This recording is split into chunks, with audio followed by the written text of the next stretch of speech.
to help create special family moments or to help you be more productive in your business, you can't pay for that. It was a great start there in Egypt, and now we're in 5 of the 6 GCC countries. We also opened at the end of last year in Tunis, our first hotel in Tunisia. We have hotels in Marrakesh and Casablanca. I'm going after this interview to the airport off to Jordan to visit our hotel there in Amman that we're very proud of. So exciting base of hotels that we have here.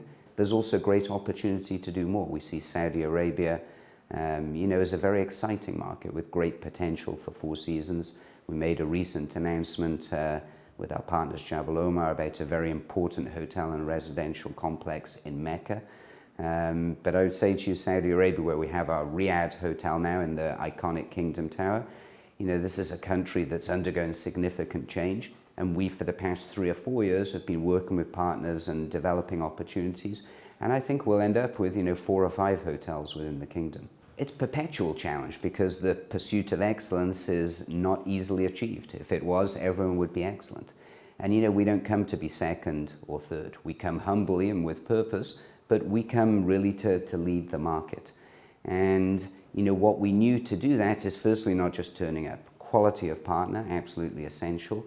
Having this piece of land that we were able to develop with our partner in Jumeirah one on a natural rather than a man-made beach frontage. And remember, at that time, the first luxury hotel to be in this part of Dubai. Before that, all the luxury hotels were further up, where the Madinat complex is or on the Palm. And so to have a luxury hotel that's closer to downtown and DIFC, which is really a tremendous center of gravity for Dubai, and yet still on the beach, was a great opportunity. All you can do as an employer is hire people and train, develop, and encourage them that they want to be of service. And when you do that, the whole paradigm changes and something magical happens that puts you at a disproportionate place in the market. That's what we strive to do everywhere we are. I would also say, Shashira, that for the 20 years I've been coming to Dubai, people have been calling the top of Dubai, there's too many hotels, when's the bubble going to burst? And it keeps growing. I think it's a wonderful reflection of the capacity of Dubai, the aspiration of the city, that they keep confounding the naysayers. And there's this incredible vision to be the best and to grow in a quality way.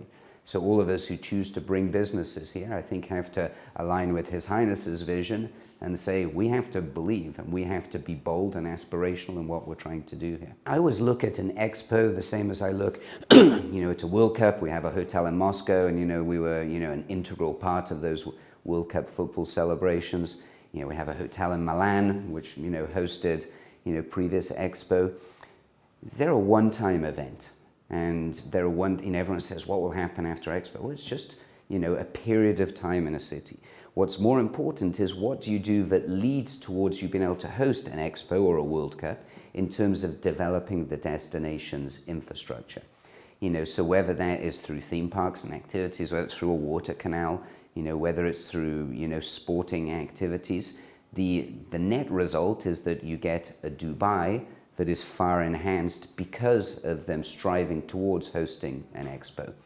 And so, Dubai is clearly, part of the world economy. And so what happens in the world, we can't predict. But I think Dubai is fairly well placed to keep growing. It's strategically, very well located within the region and has diversified its economic model, I think, very successfully, away from hydrocarbons. Tourism is a big part of the economic story, but so is travel with, Emirates Airlines. So are banking and financial services. So are luxury goods in general through retail and shopping. So I think when you have a very diverse economic base, I don't worry so much about the future. No one has said, well, what will happen to Milan after the Expo? Will Milan still be... Because, of course, new hotels were built and rooms. What happens is Milan grows, develops, and absorbs over time that additional supply. And my belief is that the same will happen in Dubai. And we see it as an essential part of the mix. Firstly, because it helps us be relevant to the community. You know, we don't want a hotel that's only here in Dubai looking after people that come from outside of Dubai. We want to be a hotel where locals, and by locals, you know, I mean Emiratis, as well as the 206 nations of, you know, expat diaspora that, you know, we're all here as well. We want to be relevant to all parts of the community. And so we do that through having a wide array of food and beverage offerings. Some of them we operate ourselves, and we're really proud of restaurants like Sifu on Jumeirah Beach, or Butcher and Still in our hotel in Abu Dhabi. We also do partnerships with other chefs. You know, at our DAFC hotel, we have Mina Brasserie with Michael Mina, the celebrated chef. And then at the beach resort, you know, we were thrilled, you know, to help Nusret come to his moment of recognition as a chef. And, you know, Dubai was a big part of that. Him being based at Four Seasons was a big part of that. And so having Nusret there as a brand enhancer, people come for it, the same as they come, you know, for Koya or Scalini as well.